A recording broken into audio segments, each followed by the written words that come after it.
नमस्कार दोस्तों, स्वागत है आप सभी का मेरे यूट्यूब चैनल बैंकिंग बज़ में। मैं हूं प्रियंका और इस वीडियो में मैं आप सभी के साथ अपना स्कोर कार्ड शेयर करने वाली हूं। मेरे लाइफ का फर्स्ट मेंस एग्ज़ाम का स्कोर कार्ड है ये। आप सभी को मैंने बताया था कि मैंने 2016 में बैंकिंग प्रिपरेशन स्टार्ट की थी और मेरा प्रीलिम्स क्लियर हुआ था।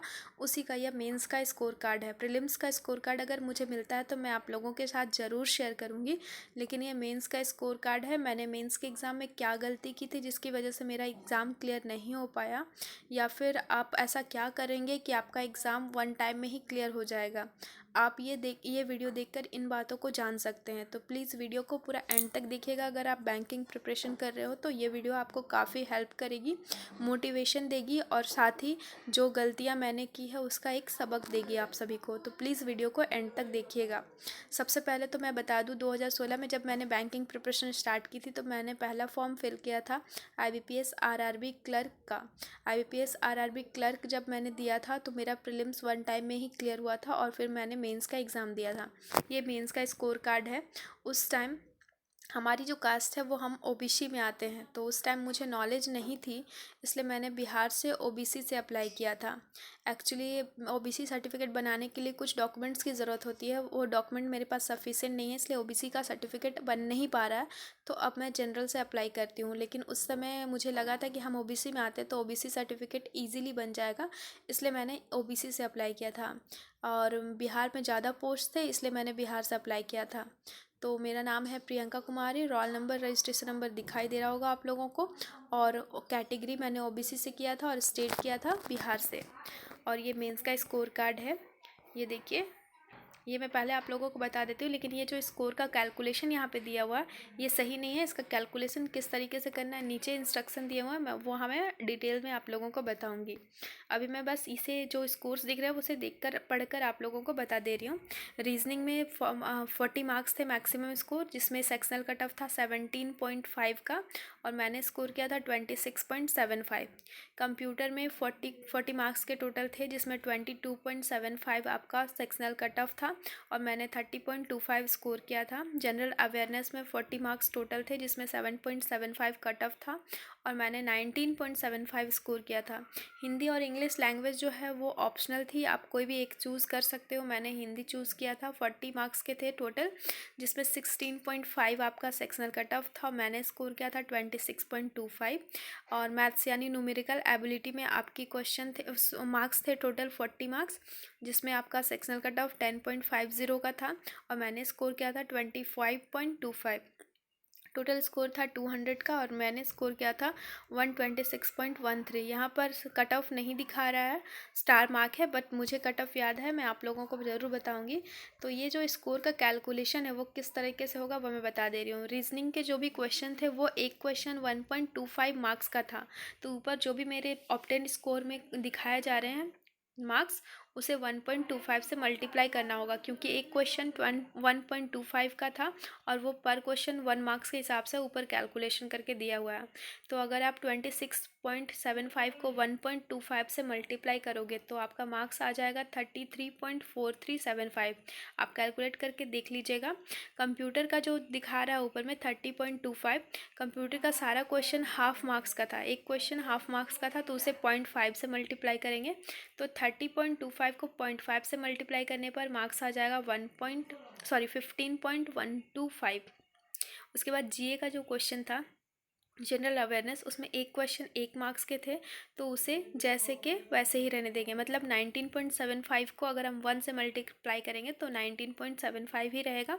हिंदी और इंग्लिश लैंग्वेज में जो भी क्वेश्चन थे वो भी एक क्वेश्चन 1 मार्क्स के थे, तो उसे भी 1 से मल्टीप्लाई करेंगे तो वो एज इट इज़ रहेगा 26.25। और मैथ्स यानी न्यूमेरिकल एबिलिटी, वो उनके भी सारे क्वेश्चन एक क्वेश्चन 1.25 मार्क्स के थे, तो जो भी स्कोर दिख रहा है उसे 1.25 से आपको मल्टीप्लाई करना होगा।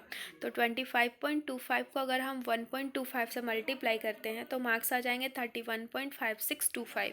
अगर इन सारे स्कोर्स का टोटल करते हैं तो मेरा मार्क्स आ रहा है 126.125, यानी लगभग 126.13। ठीक है, जो मार्क्स स्कोर दिखा रहा है आपको टोटल यही स्कोर आ रहा है। और उस समय जो कट ऑफ था OBC के लिए बिहार का, वो था 126.50 आई थिंक। मतलब मेरे जो मार्क्स चूक गए थे मैं आप लोगों को बता दे रही हूँ। लगभग 0.37 मार्क्स से, मतलब आधा नंबर से थोड़ा सा ज़्यादा, 0.37 मार्क्स से मेरे मेंस जो है वो चूक गए थे और मेरा जॉब नहीं हो पाया था। ये मेरी लाइफ का फर्स्ट एग्ज़ाम था जो मैंने कंपटीशन में दिया था, और मुझे इतनी खुशी हुई कि मेरा एक बार में ही एग्ज़ाम क्लियर हो गया है और मुझे अब कुछ करने की ज़रूरत नहीं है, मैंने एक बार में ही जॉब ले लिया। मुझे ऐसा फ़ील हो रहा था, क्योंकि जब आप एग्ज़ाम दे के आते हो तभी आपको पता चल जाता है कि आपका एग्ज़ाम कैसा गया है, आप उसे क्लियर कर सकते हो या नहीं कर सकते हो। जब मैंने प्री का एग्ज़ाम दिया था तो इसमें 80 क्वेश्चन थे, टोटल 40 क्वेश्चन रीजनिंग में, 40 मैथ्स में और 45 मिनट्स के। तो जब मैंने एग्ज़ाम दिया था तो उस समय मैंने 79 अटैम्प्ट किए थे और सारे एक्यूरेसी के साथ किए थे, 100% एक्यूरेसी थे मेरी। तो जब मैं एग्ज़ाम सेंटर से निकली मुझे बहुत खुशी हुई। मैंने कहा ये एग्ज़ाम क्लियर करने से मुझे तो अब भगवान भी नहीं रोक सकता। मुझे पहले से ही पता था मेरा प्रीलिम्स क्लियर हो जाएगा। मैं बहुत खुश थी, बहुत ज़्यादा खुश थी। और जब रिज़ल्ट आया तो मुझे 79 टोटल पूरे मार्क्स मिले थे। मेरा पूरा 100% एक्यूरेसी था।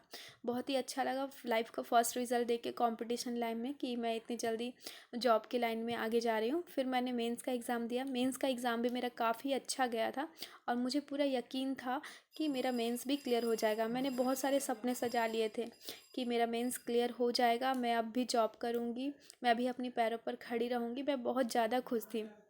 लेकिन जिस दिन रिज़ल्ट आया उस दिन मेरे पास एंड्रॉयड फ़ोन नहीं हुआ करता था, मैं मोबाइल पर रिज़ल्ट चेक नहीं कर पा रही थी। शाम के 7 बजते होंगे जब मुझे न्यूज़ मिली कि रिज़ल्ट आ गया है। तो मैं दौड़े दौड़े मार्केट गई, साइबर कैफ़े में, वहाँ मैंने चेक किया।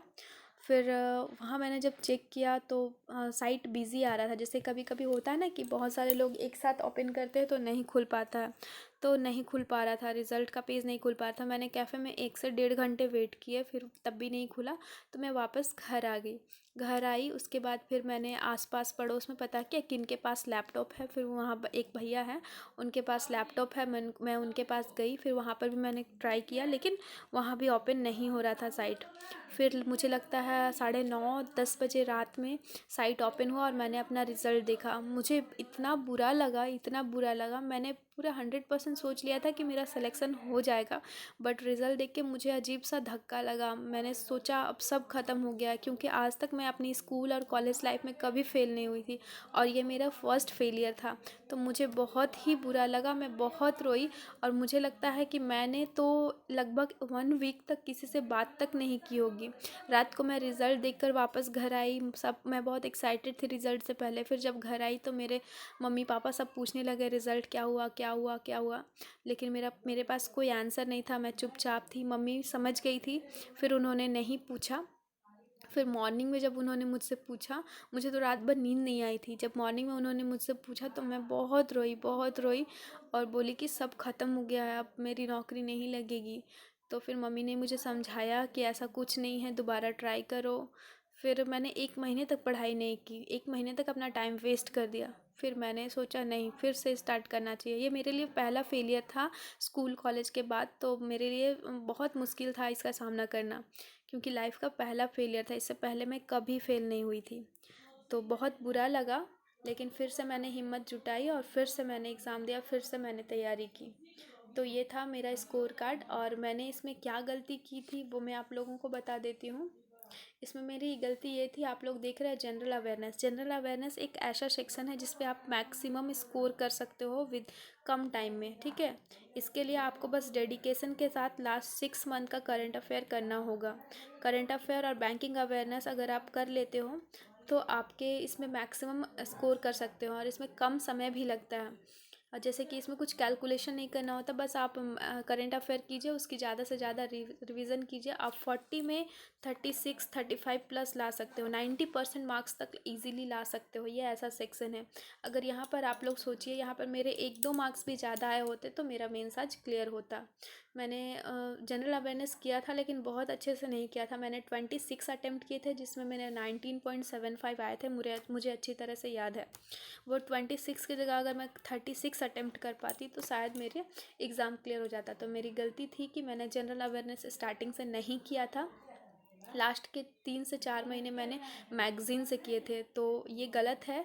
अगर आप बैंकिंग प्रिपरेशन कर रहे हो तो डेली बेसिस पे आप वीडियो देखो, पीडीएफ देखो, डेली बेसिस पे थोड़ा थोड़ा करके करंट अफेयर कवर करो और पूरे 6 मंथ का करो, ताकि आपके ज़्यादा से ज़्यादा क्वेश्चंस अटेम्प्ट हो पाए एग्ज़ाम में। मैंने यही एक गलती कर दी थी, ये मेरा फर्स्ट टाइम था, इसके बाद मैंने सीख ली इससे, और मैं आप लोगों को यही शेयर करना चाहती हूँ कि आप ऐसी गलती ना करें। अगर आप बैंकिंग की प्रिपरेशन कर रहे हो तो डेली बेसिस पे कोई भी सोर्स उठाओ, एक वीडियो सोर्स और एक पीडीएफ सोर्स, और डेली बेसिस पे करंट अफेयर कवर करते जाओ और ज़्यादा से ज़्यादा रिवीजन करो।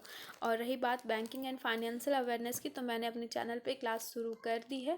डेली बेसिस पे आपको एक वीडियो मिला करेगी और 2 से 3 महीने में मैं पूरा कंप्लीट करा दूँगी। तो आप लोग मेरे साथ बने रहिए, मुझे अपना सपोर्ट देते रहिए, आप लोगों को डेफिनेटली यहाँ से फ़ायदा होगा। अगर वीडियो पसंद आ रही है तो लाइक ज़रूर कीजिएगा, और चैनल पे पहली बार विजिट कर रहे हैं तो सब्सक्राइब कर लीजिएगा, बेल आइकन दबा लीजिएगा ताकि आने वाले वीडियो के अपडेट्स मिलती रहे। Thank you all, God bless you.